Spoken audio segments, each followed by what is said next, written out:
The air in the hearing room felt heavy, thick with the kind of tension that usually precedes a thunderstorm. It wasn't just the hum of the air conditioning or the rhythmic clicking of professional cameras lining the back wall. It was the silence, a sharp and jagged silence that settled over the red-carpeted aisles and the mahogany desks. Kash Patel sat at the witness table, his posture as straight as a razor's edge, eyes scanning the room. He didn't look like a man under fire. He looked like a man who had already seen the end of the movie. Across from him, the senators sat perched like hawks on a high fence, their pens poised over legal pads. Every rustle of paper sounded like a gunshot in the vaulted chamber, echoing against the marble pillars and the gold-leaf ceiling. The public gallery was packed, a sea of faces blurred by the dim lighting, all leaning forward in unison. They weren't just here for an oversight hearing. They were here to witness a collision of two different worlds. One world built on institutional tradition, and another fueled by a relentless, uncompromising drive for total systemic reform. The questioning began not with a roar, but with a low, calculated simmer that promised a boiling point.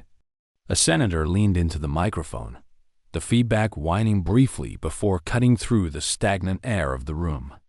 The words were chosen with surgical precision, designed to pin Patel against the wall of his own controversial reputation. They wanted to know about the orders, the directives, and the invisible hand they believed moved behind the scenes. Patel met the gaze without blinking, his expression a mask of professional calm that seemed to frustrate his inquisitors. The clock on the wall ticked with an agonizing deliberation, marking the seconds of a high-stakes chess match played with lives. Outside the heavy bronze doors, the rest of Washington went about its business, oblivious to the storm brewing inside. But inside these four walls, the future of the nation's premier law enforcement agency was being weighed in real time. There were no easy answers here, only shades of gray and the cold, hard light of constitutional interpretation. The tension was a physical presence, a weight on the shoulders of everyone present, from the stenographers to the security. When the topic shifted to the firing of FBI employees, the atmosphere shifted from heavy to electrified, almost vibrating. This was the moment everyone had been waiting for, the pivot point where policy turned into deeply personal politics. The senator's voice took on a sharper edge, a prosecutor's tone intended to elicit a slip or a moment of weakness. Patel adjusted his microphone, a small gesture that drew every eye in the room to his hands and his face. He knew the gravity of the accusation, the weight of the word order when it came from the Oval Office. Did you take orders from Donald Trump to fire FBI employees? The question hung in the air like a ghost. It wasn't just a query. It was an indictment wrapped in a velvet glove of parliamentary procedure and legislative decorum. Patel's response didn't come immediately. He let the silence stretch, forcing the room to live in the discomfort of the unknown. You could hear a pin drop on the thick carpet as the onlookers held their collective breath for his answer. The light caught the silver in his hair and the steely resolve in his eyes as he finally leaned forward. "I take orders from the Constitution of the United States," he began, his voice a steady baritone that commanded the space. The words were simple, but they carried the weight of a decade of legal battles and high-level national security operations. He didn't offer a simple yes or no, because in the world of federal oversight, nothing is ever that black or white. He spoke of procedures, of merit-based reviews, and the absolute necessity of accountability within the highest ranks of power. It was a masterclass in staying within the lines while redrawing the map of the conversation entirely. The senator didn't back down, pushing harder, trying to find the crack in the armor that surely had to exist.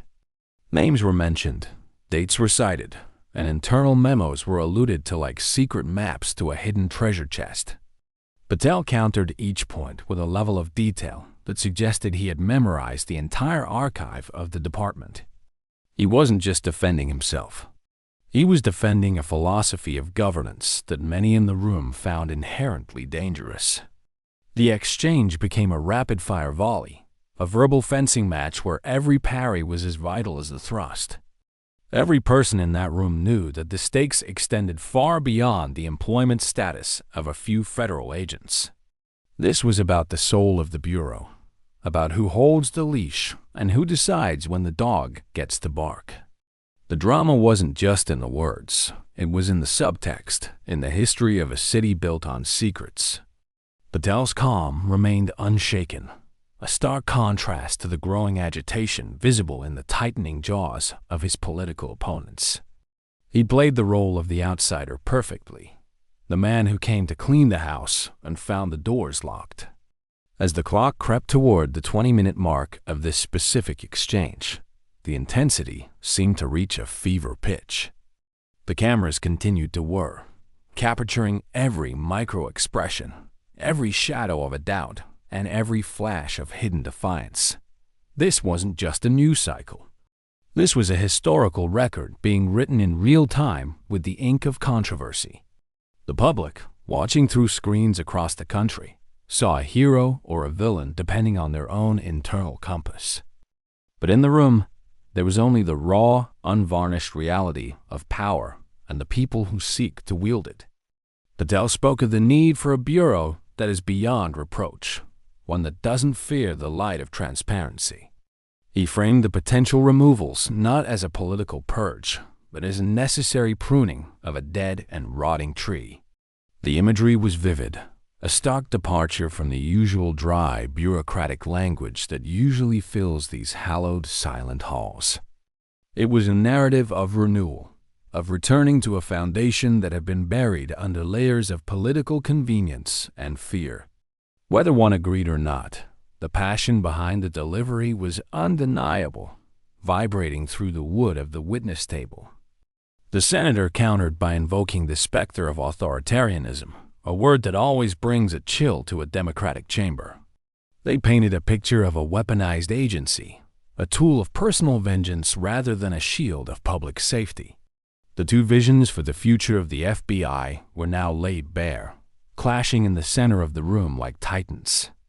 There was no middle ground to be found, no compromise that could bridge the chasm between these two opposing philosophies.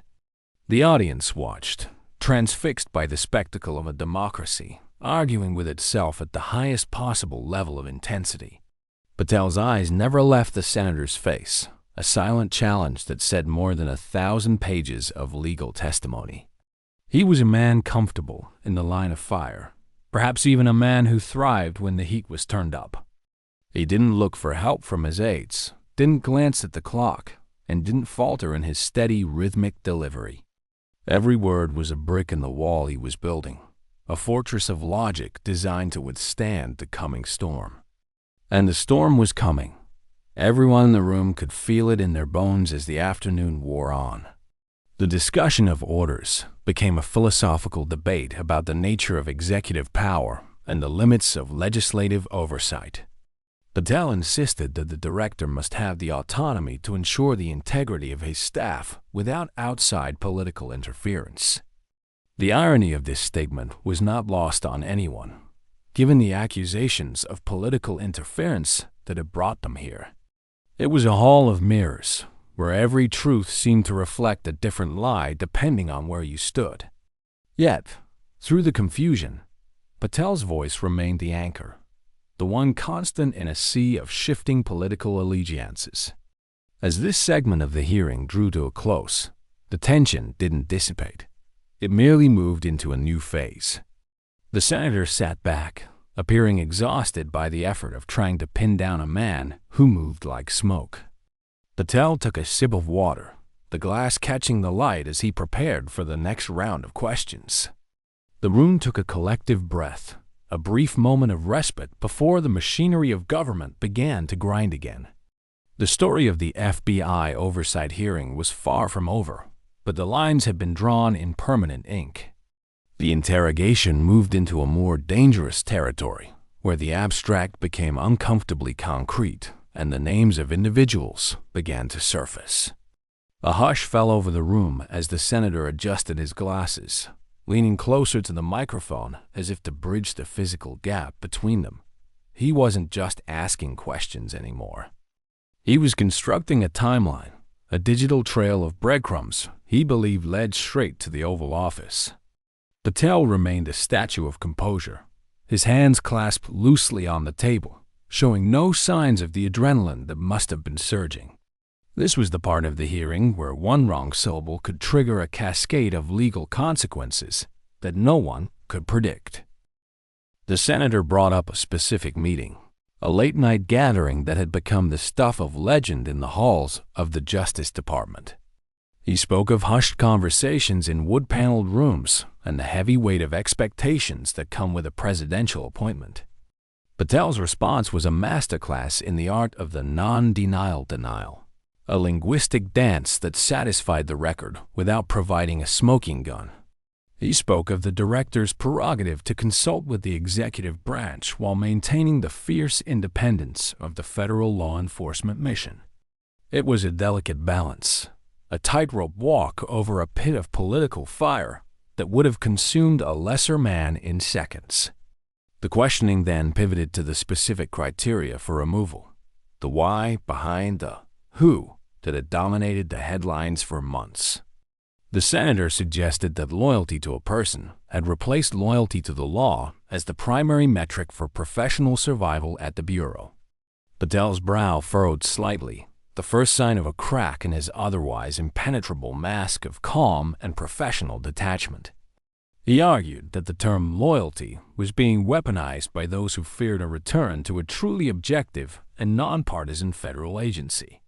According to his logic, the removals weren't about personal fealty, but about purging the infection of political bias that had supposedly taken root. Every eye in the room was fixed on the digital clock, which seemed to be moving in slow motion as the debate intensified. The senator produced a document, a single sheet of paper that he held up like a talisman against the witness's carefully crafted narrative.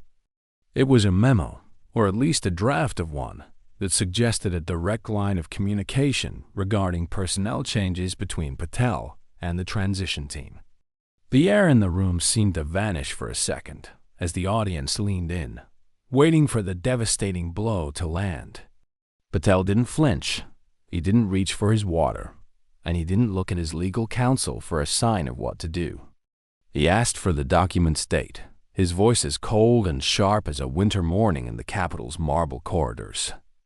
When the senator provided it, Patel countered with a detailed explanation of the administrative process that rendered the memo practically irrelevant. He broke down the hierarchy of decision-making, showing how multiple layers of review stood between a suggestion and a final personnel action. It was a brilliant defensive maneuver, bearing the emotional weight of the accusation under a mountain of procedural and bureaucratic reality. The senator's frustration was palpable, a red tint creeping up his neck as his line of questioning was systematically dismantled. The conversation then drifted toward the secret society and the deep state, terms that usually stayed in the realm of internet forums. But here, in the Senate chamber, these concepts were being treated with the gravity of a national security briefing or a high-level summit. The senator accused Patel of chasing ghosts, of using conspiracy theories as a pretext to dismantle the institutional memory of the FBI. Patel leaned back, a small, knowing smile playing at the corners of his mouth for the briefest of moments before vanishing. He spoke of the seventh floor, the legendary seat of power at the FBI, and the need to restore it to the people. He described a culture of insulation, where the elite felt they were above the very laws they were sworn to protect and uphold. To him, the firing of these employees wasn't an act of aggression, but an act of liberation for the thousands of rank-and-file agents. He painted a picture of a bureau divided against itself, a house of cards that was waiting for a gentle breeze to topple. The senator scoffed, the sound echoing harshly through the microphone and across the silent, attentive rows of the public gallery. The two men were no longer just arguing facts. They were arguing about the very nature of reality in a polarized America. Then came the question of the enemies list, a phrase that carries a heavy historical weight in the city of Washington, D.C. The senator asked point-blank if Patel had a list of names provided by the former president for immediate termination upon his arrival. The silence that followed was the longest of the hearings so far, a vacuum that sucked all the energy out of the room. Patel didn't rush his answer. He let the weight of the question sit, allowing the cameras to capture every nuance of his reaction. "I don't deal in lists, I deal in evidence," he finally said, his voice dropping an octave into a low, resonant growl. He explained that any removal would be the result of an exhaustive review of past conduct, not a predetermined political hit list. He challenged the senator to provide any evidence that such a list existed, turning the tables on his inquisitor with a practiced ease. The senator shifted in his seat, his eyes darting to his staff as they scrambled to find a rebuttal that wasn't based on hearsay. It was a moment of pure political theater, a high-stakes game of chicken where neither side was willing to be the first to blink. The drama was so thick you could feel it on your skin, a static charge that made the hair on your arms stand up. As the afternoon sun began to dip lower in the sky, casting long, dramatic shadows across the hearing room, the pace didn't slacken. The questions turned to the legal authority of the director to act independently of the Attorney General in matters of personnel. Patel's legal training was on full display as he cited statutes and precedents dating back to the founding of the modern bureau. He spoke of the delicate architecture of the Department of Justice and how his role was to ensure that the foundation remained solid. The debate was dense, filled with technical jargon and obscure legal references, yet no one in the room looked away for a second. The senator tried a different tactic, appealing to Patel's sense of legacy and the historical reputation of the office he held. He asked if Patel wanted to be remembered as the man who broke the FBI or the man who saved it from himself. It was a purely rhetorical flourish, a play for the cameras and the history books that would surely analyze this day for decades. Patel met the emotional appeal with a cold, hard focus on the mission at hand, refusing to be drawn into a sentimental trap. "Legacy is for historians. My job is to ensure the safety of the American people today," he replied, cutting through the fluff. The back and forth continued like a heavyweight boxing match, each man taking hits and looking for the opening that would end the fight. The senator brought up the families of those who might be fired, the human cost of a sweeping organizational change in a federal agency. He spoke of careers ruined, of reputations tarnished, and of the fear that was spreading through the halls of the Edgar Hoover Building. Patel's response was a reminder that the mission of the FBI is not a jobs program, but a sacred trust with the public. He argued that the cost of inaction was far higher than the cost of a few individuals losing their positions of immense power. The room was a pressure cooker, the heat rising with every exchange as the underlying grievances of the last decade boiled over. The senator's voice cracked slightly as he reached the climax of his final allotted time, his passion for the institution on full display. He looked at Patel not just as a witness, but as a symbol of everything he believed was wrong with the current political climate. Patel, for his part, looked at the senator as the personification of the very swamp he had been sent to drain and reform. It was the ultimate Washington standoff, two men who believed they were the heroes of their own stories, unable to see the other's point. As the gavel finally came down to signal a brief recess, the room erupted into a controlled chaos of movement and whispered conversations. Patel stood up, straightened his suit jacket, and shared a brief, unreadable look with his legal team before heading for the side door. The senator remained at his desk for a moment, staring at his notes as if searching for the one question he had missed. The first half of the session had been a whirlwind of accusations, defenses, and the raw exercise of legislative power in a public forum. But as the doors closed behind the participants, everyone knew that the real battle was only just beginning in the halls of power. The reporters in the back scrambled for their phones, their fingers flying across screens to be the first to break the latest development. In the hallway, the air was even more electric, with people huddled in small groups, debating the performance of the man they called Kash. Some saw a defender of the truth, others saw a destroyer of worlds, but no one could deny that he was a force of nature. The silence of the chamber was gone, replaced by the roar of the 24-hour news cycle as it began to process the day's events. Inside the room, the dust began to settle on the mahogany desks, waiting for the next round of this epic American drama to resume. Everything about the hearing felt larger than life, a cinematic portrayal of the friction that keeps the wheels of a democracy turning. The lighting, the architecture, the high-stakes dialogue, it was a script that no Hollywood writer could have improved upon for its sheer intensity. And at the heart of it all was the question that remained unanswered. Who really pulls the strings in the city that never sleeps? The world was watching, waiting to see if the FBI would emerge from this fire refined or reduced to a pile of gray, lifeless ash. The clock on the wall continued its steady march, indifferent to the passions and the politics of the humans who sat beneath its gaze. The recess felt like the eye of a hurricane, a deceptive calm that allowed everyone to brace for the inevitable surge. When the gavel struck the bench once more, the sound was sharper, more final, slicing through the residual chatter of the gallery. Patel returned to his seat with the same measured stride, a man who had used the break not to rest, but to sharpen his blade.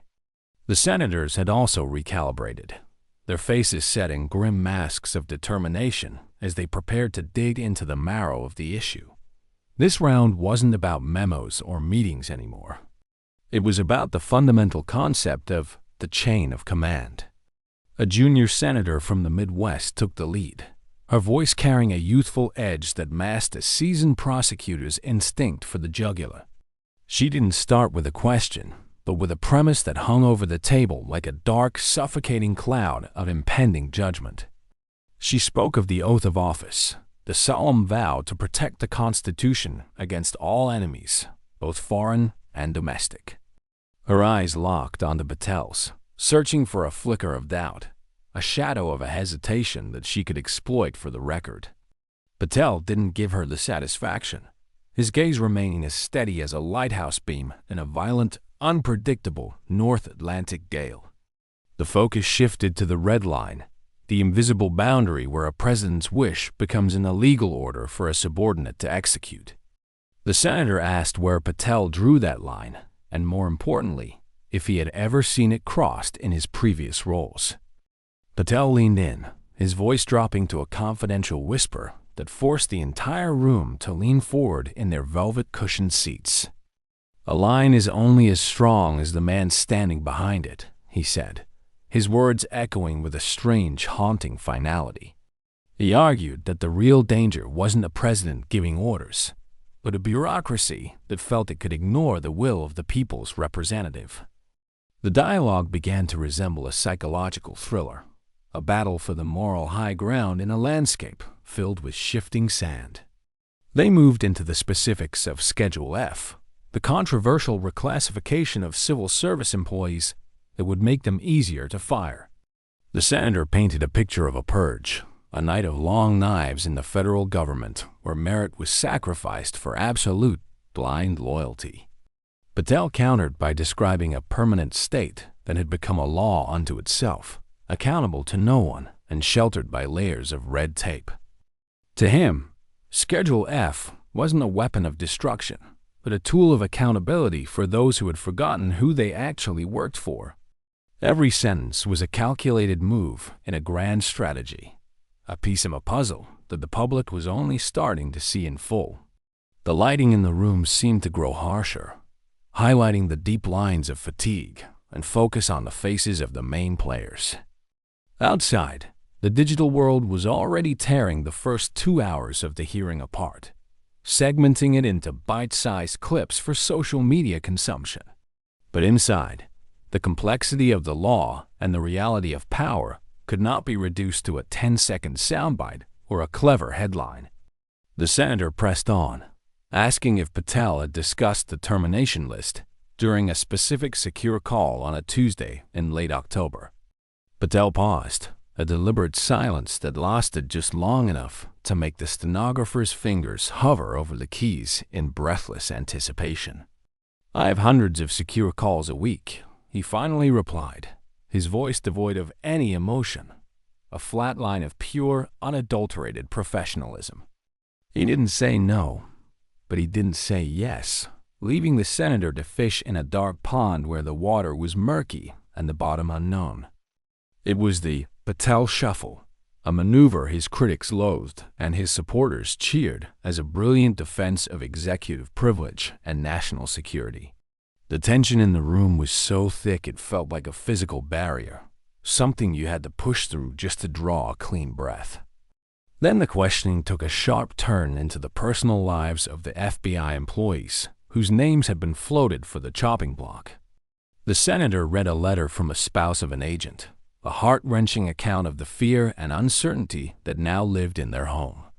The room went silent, the human cost of the political maneuvering finally taking center stage in a way that couldn't be ignored or briefed away. For the first time, Patel's expression softened, but it wasn't the look of a man who was about to surrender his position or his goals. It was the look of a man who understood that leadership often requires choices that others find cold, heartless, or even fundamentally cruel. Public service is a burden, not a right, he stated, his voice regaining its steel as he addressed the emotional weight of the letter. He spoke of the thousands of Americans who had lost their trust in the FBI because of the actions of a few individuals at the top. He asked the committee who was writing letters for them, the citizens whose lives had been upended by what he called weaponized law enforcement. It was a powerful pivot, a redirection of the moral compass of the hearing that left the senator momentarily speechless and off balance. The narrative was shifting again, moving from the plight of the bureaucracy to the perceived grievances of the forgotten American voter. The back and forth became more technical, focusing on the special agent in charge, SAC positions, and the power they wielded across the country. Patel argued that the culture of an organization is set at the top, but it is executed in the field offices in cities like New York and Chicago. He suggested that a complete overhaul of the SAC ranks was the only way to ensure that the Bureau's new mission would be successful. The senators recoiled at the suggestion, seeing it as a plan to install political commissars in every major city in the United States of America. It was a vision of a centralized power that seemed to fly in the face of everything the FBI had stood for since the days of Hoover. The air conditioning hummed, a low-frequency vibration that seemed to match the nervous energy of the staffers sitting behind the dais. They were whispering, passing notes, and pointing at laptop screens as they tried to find the one fact that would break Patel's momentum. But Patel seemed to be getting stronger as the hours passed, his voice more resonant, his answers more precise and packed with legal citations. He was a man who had prepared for this moment his entire life, a man who saw himself as the protagonist in a great national drama. The senator's final question of the round was a Hail Mary, a desperate attempt to get Patel to admit he was just a hatchet man. Are you here to serve the country? Or are you here to serve one man's desire for vengeance against his perceived political enemies? The question was a blunt instrument, designed to leave a mark regardless of the answer that was given in response to it. Patel didn't even blink. He just adjusted his tie and looked the senator straight in the eye with a terrifyingly calm intensity. I am here to ensure that the FBI never again serves the desires of any one man or any one political party, he said firmly. The irony of the statement hung in the air, a thick, bitter smoke that everyone in the room was forced to breathe and contemplate. The gavel came down again, this time for a longer break, and the room dissolved into a frantic scramble of motion and loud, overlapping voices. Patel stayed in his seat for a moment, watching the chaos with a detached curiosity, like a scientist observing a particularly volatile chemical reaction. He knew he had survived the first half of the gauntlet, but he also knew that the most dangerous questions were still waiting in the dark. The story of the hearing was no longer just about the FBI. It was a story about the very survival of the American administrative state. As he finally stood up to leave, the cameras followed his every move, their lenses like unblinking eyes recording every step of his journey. In the hallways, the talk was all about the Patel Doctrine, a new and aggressive interpretation of executive control over federal law enforcement. Legal scholars were already appearing on cable news, debating the constitutional implications of everything that had been said in the last 3 hours. The hearing was a mirror held up to a fractured nation, reflecting two completely different versions of the truth back at the watching public. And in the center of it all was Kash Patel, a man who seemed perfectly comfortable standing in the middle of the broken glass. The stage was set for the final act, a confrontation that would determine the fate of the Bureau for a generation or more to come. The shadows in the hearing room had lengthened, the golden hour of the D.C. afternoon casting a cinematic glow over the empty mahogany desks. The staff worked quickly to replenish water pitchers and organize the stacks of documents that would be used in the final, grueling session. There was a sense of historical weight in the room, a feeling that these moments would be studied by law students and political scientists for years. Every word mattered, every pause had meaning, and every look was a piece of the larger puzzle of power and its many discontents. The doors were about to open again, and the world was waiting with bated breath for the conclusion of this high-stakes political thriller. The final session began with a shift in the room's temperature, a cold front that seemed to emanate from the dais itself. The senior senator, a veteran of a dozen administrations, took the microphone with a hand that didn't tremble, despite his advanced age. He didn't look at his notes. He looked directly at Patel, his eyes narrow slits of institutional memory and seasoned political skepticism. This was no longer a debate about policy or administrative reclassification. It was interrogation of the soul and the secret heart. He wanted to know about the phone calls that didn't leave a paper trail, the whispers in the hallways of Mar-a-Lago. Did the former president of the United States ever give you a direct order to terminate a specific career official at the FBI? The question was stripped of all its bureaucratic fluff, leaving only the raw bone of a potential constitutional crisis exposed to the light. Patel took a slow, deliberate breath, the sound magnified by the sensitive microphones until it filled the entire chamber like a rising tide. He knew that yes was a confession of weaponization, and no was a potential trap if a single recording or witness existed. The silence lasted for 5 seconds, then 10, as the world watched the flickering of the digital clock on the television broadcast. "I have never taken an unlawful order from any president," Patel finally said, choosing his adjectives with the care of a diamond cutter. The word unlawful hung in the air like a poisoned chalice, inviting the committee to define exactly what constitutes a legal command. The senator pounced on the word, asking if an order to fire a professional based on political disagreement could ever be considered lawful. Patel countered that the president's authority over the executive branch is broad, plenary, and rooted in the very first article of the Constitution. He argued that the director's job is to execute the president's vision for the agency, provided it stays within the guardrails of the law. The room felt smaller now, the walls closing in as the two men argued over the definition of power in a modern republic. The senator brought up a specific name, a high-ranking official who had led some of the most sensitive investigations in recent history. He asked if that person was on a hit list for removal because they had dared to follow the facts wherever they might lead. Patel leaned forward, his eyes flashing with a sudden sharp intensity that made the photographers in the front row scramble for a shot. I don't have a hit list. I have a standard of excellence, and that individual failed to meet it, he said with a chilling finality. He began to list the failures, citing dates, case numbers, and procedural errors that suggested a deep and systemic rot within that office. It was a devastating counterattack, turning a question about political revenge into a lecture on professional incompetence and the need for reform. The senator tried to interrupt, but Patel kept speaking, his voice an unstoppable force that drowned out the procedural objections from the dais. He was no longer the witness being interrogated.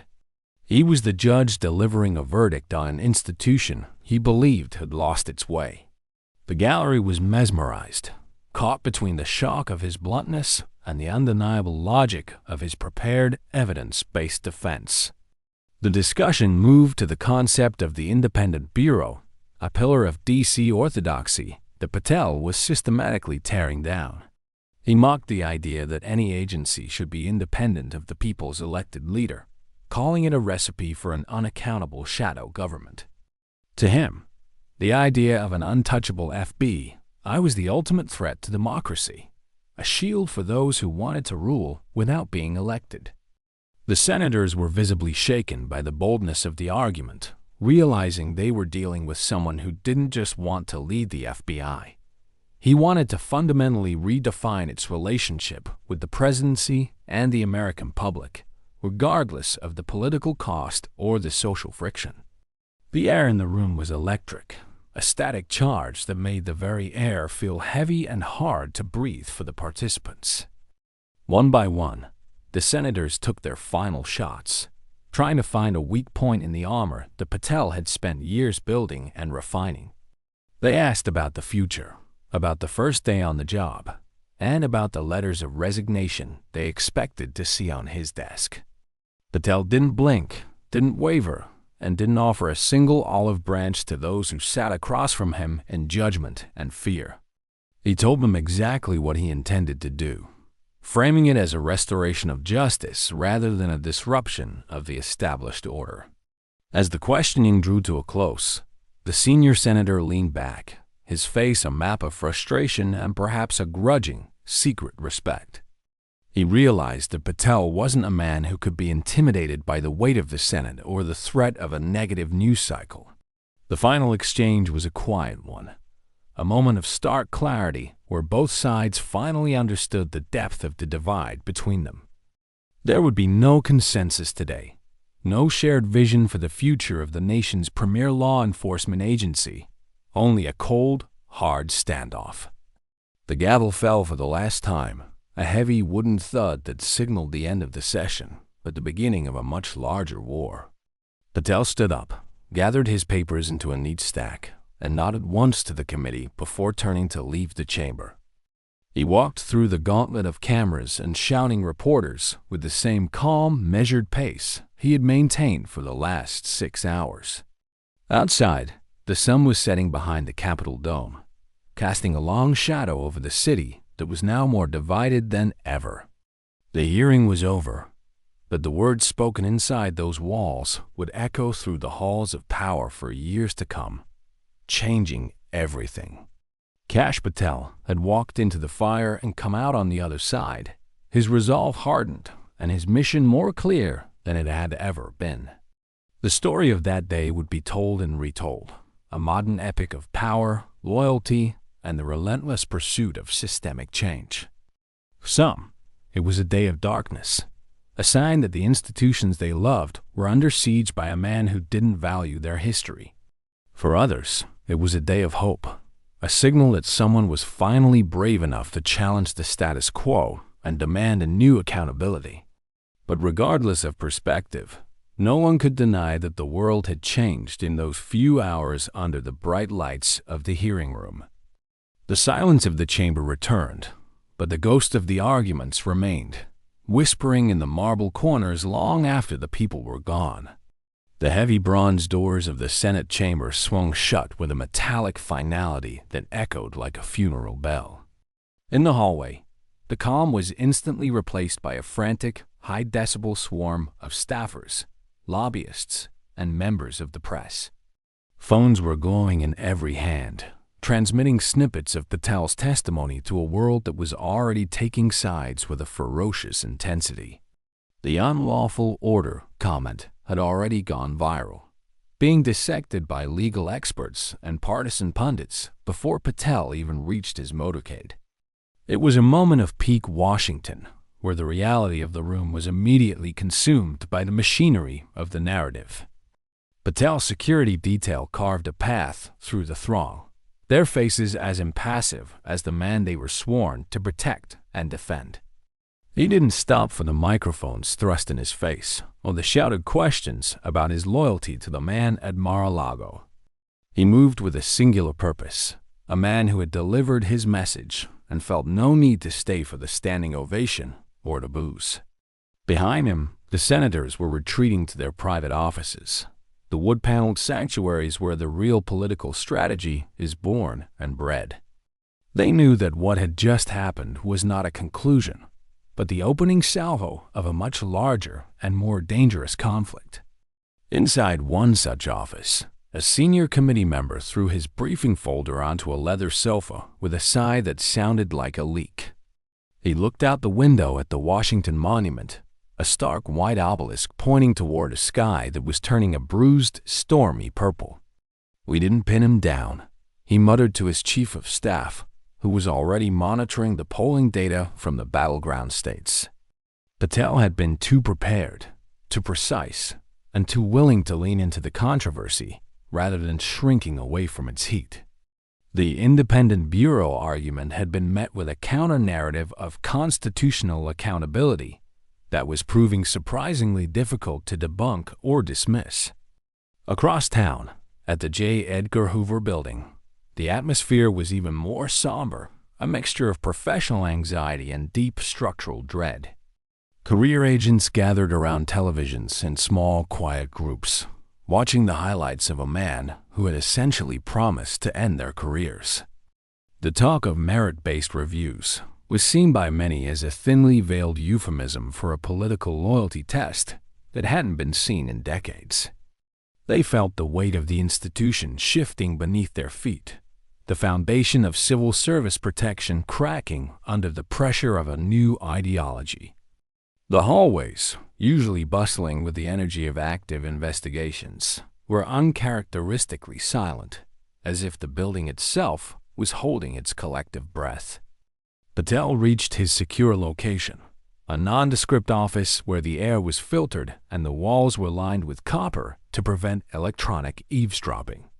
He shed his suit jacket, tossing it over a chair, and finally allowed himself a single cold glass of water as the adrenaline began to fade. On his desk sat a secure phone, a direct line to the transition team that was already planning the first 100 hours of the new administration. He hadn't even checked the news yet, but he didn't need to. He knew exactly how the day had played out in the mind of the public. He had played his part perfectly, standing as the unflinching vanguard for a movement that demanded nothing less than a total systemic reset. The phone rang, a sharp digital chirp that demanded immediate attention in the quiet, shadowed room of the secure facility. It was a call from the inner circle, the architects of the vision that Patel was now the public face of in the halls of the Senate. The voice on the other end was enthusiastic, praising his performance as a masterclass in legal defiance and a victory for the forgotten American. They spoke of the names on the list, the specific individuals whose actions during the previous years had made them targets for the coming reforms. Patel listened more than he spoke, his eyes fixed on a map of the United States that hung on the wall, dotted with the locations of FBI field offices. He knew that the real work wouldn't happen in a hearing room under bright lights, but in the quiet bureaucratic corners of the executive branch. It would be a war of attrition, fought with personnel files, budget reallocations, and the slow, steady pressure of administrative law and procedure. The firing of FBI employees wasn't just about punishment. It was about sending a signal to the rest of the federal government that the old rules no longer applied. It was about breaking the spirit of the permanent state and replacing it with a new, more responsive, and more politically aligned chain of command. The conversation was clinical, focused on the mechanics of power rather than the morality of its application in a democratic and free society. By nightfall, the cable news networks had turned the hearing into a 24-hour spectacle, complete with flashy graphics and high-stakes musical themes. One side called Patel a threat to the Republic, a man who would turn the FBI into a personal secret police force for a populist leader. The other side hailed him as a hero of transparency, the only man with the courage to take on a corrupt and self-serving deep state. The middle ground, that quiet space where nuanced debate usually lives, had been completely eroded by the sheer force of the political wind. In bars and living rooms across the country, people argued with a passion that suggested they were talking about a war, not an oversight hearing. Patel finally left his office, stepping out into the cool, crisp D.C. night as the city's lights twinkled with a deceptive and fragile beauty. He looked toward the White House, the ultimate prize in the game he was playing, and felt a sense of destiny that few men ever experience. He wasn't bothered by the critics or the threats. He saw them as confirmation that he was attacking the right targets at the right time. To him, the controversy was the fuel, the fire that would burn away the old, decayed structures to make room for the new and the bold. He was a man of the mission, and the mission was far from over. It was only just beginning to take its true and final shape. Back at the Senate, the cleaning crews were moving through the chamber, picking up the discarded notes and water bottles of the afternoon's battle. The silence of the marble halls was a stark contrast to the noise of the digital world, a reminder that institutions endure long after individuals are gone. But as the janitors buffed the floors and polished the mahogany, there was a sense that some stains wouldn't come out as easily as the others. The questions asked and the answers given had left a mark on the American psyche, a scar that would take a generation to fully heal or understand. The stage was being reset for tomorrow, but the play had changed forever, and everyone involved knew it in their heart of hearts. The weeks following the hearing felt like a slow-motion car crash, where every frame was analyzed by 1,000 different eyes. In the shadows of the K Street offices and the basement war rooms of the Capitol, the Patel effect was being measured in real time. It wasn't just about whether he would be confirmed, but about the precedent he had set by simply refusing to play the traditional game. He had shattered the unspoken rule that a nominee must be a supplicant to the committee, a humble servant seeking permission to exist. Instead, he had acted like a conqueror who had arrived to inspect a crumbling fortress before deciding which parts of it to burn. Patel spent his evenings reviewing the transition dossiers, thick binders filled with the professional histories of every high-ranking bureau official. He wasn't looking for a reason to keep them. He was looking for the evidence of their complicity in what he termed the era of weaponization. He sat in a leather chair, the only light in the room coming from a single desk lamp that cast long, predatory shadows on the walls. Every page he turned was a potential career ended, a mortgage unpaid, or a reputation dismantled in the court of public opinion. It was a heavy responsibility, one that would have kept a man of lesser conviction awake with the crushing weight of a guilty conscience. But Patel didn't feel guilt. He felt a clinical, almost surgical necessity to perform the task that the American people had supposedly demanded. He saw himself as the firewall between a corrupt establishment and a citizenry that had been lied to for far too long by their own government. To him, the deep state wasn't a conspiracy theory found on the fringes of the internet. It was a living, breathing monster with 1,000 heads. And he was the man who had been given the sword, the one person with the unique combination of knowledge and will to strike. The list of names grew, refined by a circle of advisors who shared his vision of a lean, mean, and strictly constitutional law enforcement machine. The phone calls from the 7th floor grew more desperate, with intermediaries trying to gauge if there was any room for compromise. They offered peace treaties, promises of cooperation, and the heads of a few lower-level scapegoats in exchange for organizational stability. Patel ignored them all, refusing to take the calls or even acknowledge the existence of the olive branches being extended from the Hoover Building. He knew that if he compromised now, he would be absorbed by the very swamp he had promised to drain before he even took the oath. He wanted the establishment to be afraid, because fear was the only thing that would prevent them from sabotaging his agenda from within. Inside the FBI, the Patel Watch became a daily ritual, with agents checking encrypted messaging apps for any news of the latest hit list. Morale didn't just drop. It evaporated, replaced by a cynical, survivalist instinct that made the agency's core mission secondary to self-preservation.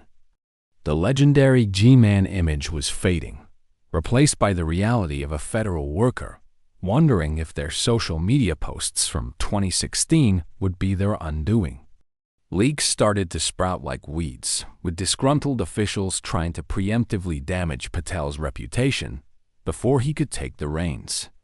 But every leak only served to reinforce Patel's narrative that the Bureau was out of control and needed a firm, outside hand to restore order. The media coverage had moved past the who and what of the hearing and into the how of the potential restructuring of the Department of Justice. Diagrams appeared on television screens, showing how Patel could theoretically bypass traditional oversight to implement his reforms. Constitutional scholars debated the unitary executive theory with a renewed fervor, citing Patel's testimony as the ultimate test case for the doctrine.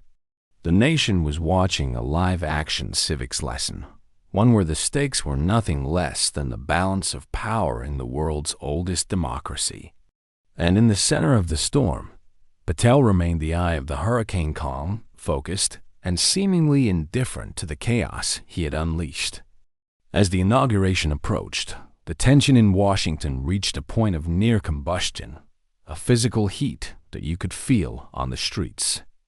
The green zone around the Capitol was a reminder that the transition of power was no longer a polite affair, but a fortified and high-stakes operation.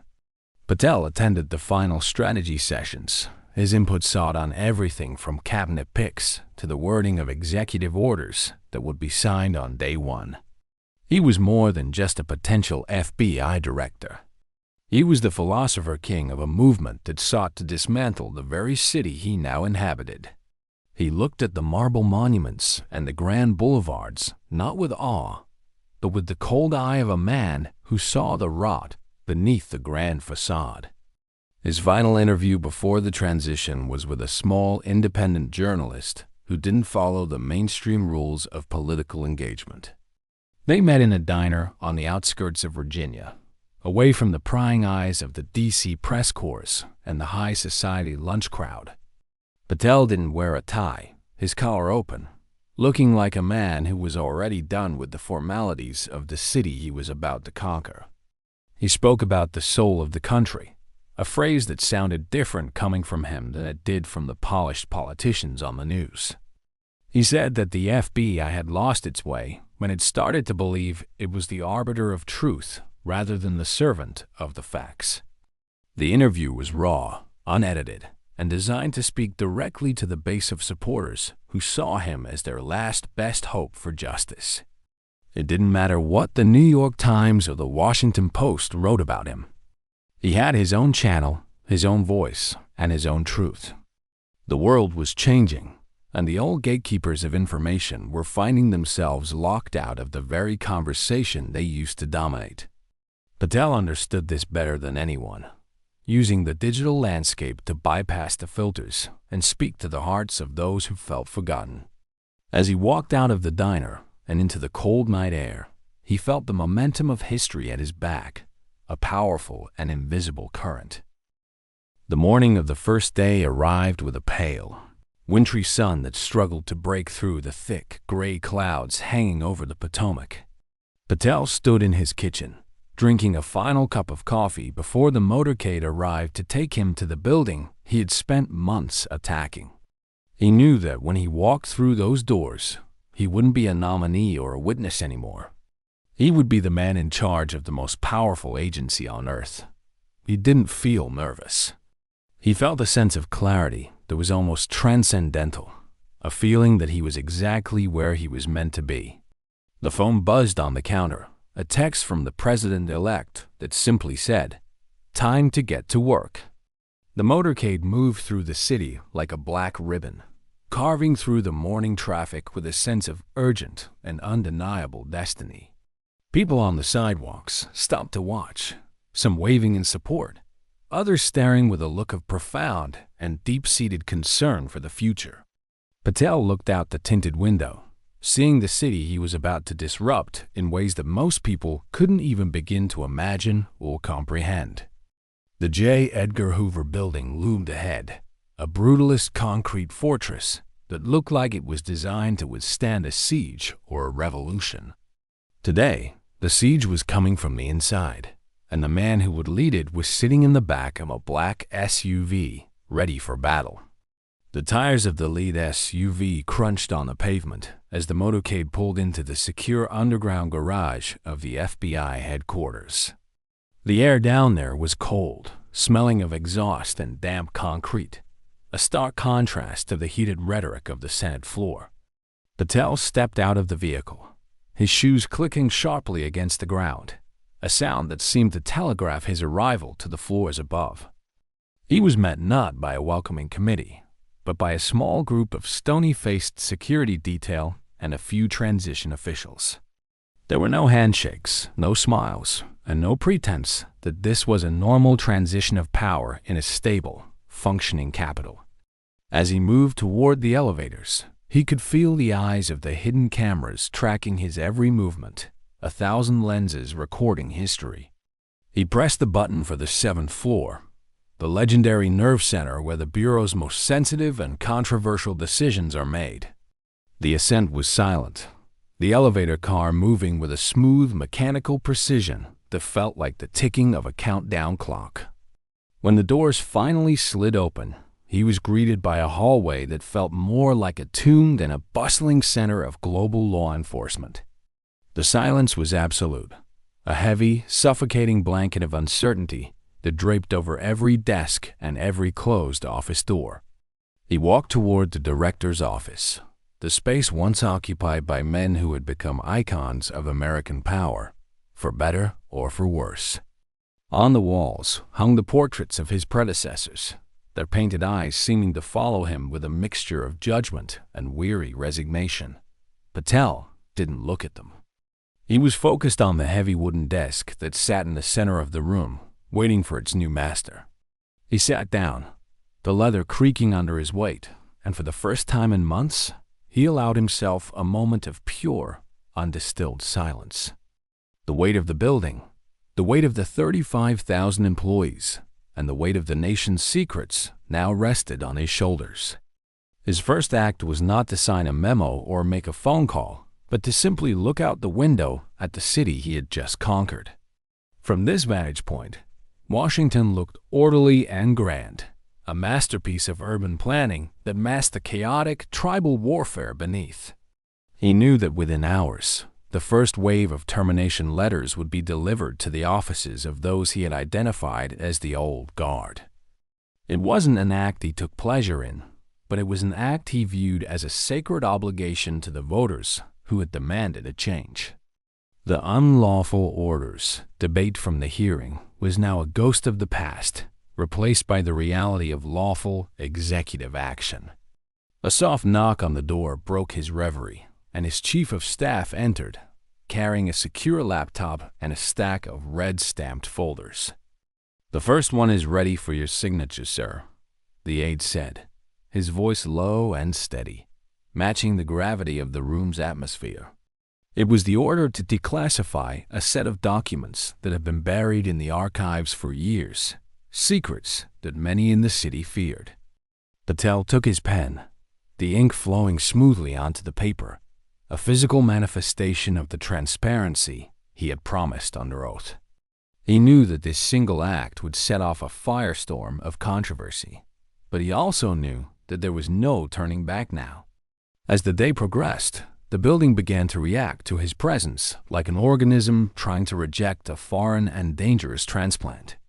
Protests formed on the streets outside, the chants of the crowd muffled by the thick, blast-resistant glass of the headquarters windows. Inside, the digital systems hummed with the activity of 1,000 frantic searches as the permanent state tried to protect its own. But Patel was ahead of them, his own team of loyalists already embedded in the IT and human resources departments to ensure compliance. He was a man who understood the plumbing of power, the hidden pipes and valves that actually make the massive machine of government work. By late afternoon, the first of the high-ranking officials he had targeted had been escorted from the building by their own security details. The images leaked to the press almost instantly, men and women in suits carrying cardboard boxes, their faces etched with shock and disbelief. The Patel purge had begun, and the news cycle was once again a roaring furnace of outrage and deep-seated national anxiety. Back in his office, Patel remained insulated from the noise, focusing on the next phase of the plan, the rebuilding of the Bureau's core. He began to draft a new mission statement, one that prioritized constitutional limits and absolute neutrality in all future federal investigations. He knew that the scars from this day would take decades to heal, and that he would likely be the villain in the history books written by his enemies. But as the sun began to set, casting a golden light over the Potomac, he felt a sense of peace that surpassed all understanding. He had done what he said he would do, standing in the gap between a powerful institution and the people it was supposed to serve. The FBI Oversight Hearing was no longer a video clip or a transcript. It was a living, breathing reality that was changing the world. He picked up the phone to call the White House, the line secure, and the connection crystal clear in the quiet of the evening. "Mr. President, the work has begun," he said, his voice echoing in the empty, storied halls of the 7th floor of the Hoover Building. Outside, the city of Washington continued to churn, a sea of lights and shadows that would never be the same after the singular day. The drama of the hearing had translated into the drama of governance, a high-stakes play that was still in its very first explosive act. And as the moon rose over the Capitol dome, Kash Patel stayed at his desk, a solitary figure in the heart of the storm he had created. The future was an unwritten book, but for the first time in a long time, he felt that he held the pen and the ink. The final image of the day was the flag flying over the building, snapping in the wind as the lights of the city began to take full effect. It was a symbol of an institution in transition, caught between a storied past and an uncertain, radical, and potentially transformative future. Whether one saw a hero or a destroyer, the reality of Patel's presence was now an immovable fact of the American political landscape. The hearing was over, the doors were closed, and the new era of the Federal Bureau of Investigation had finally and truly begun. The silence returned to the halls, but it was no longer the silence of a tomb. It was the silence of a new and formidable power.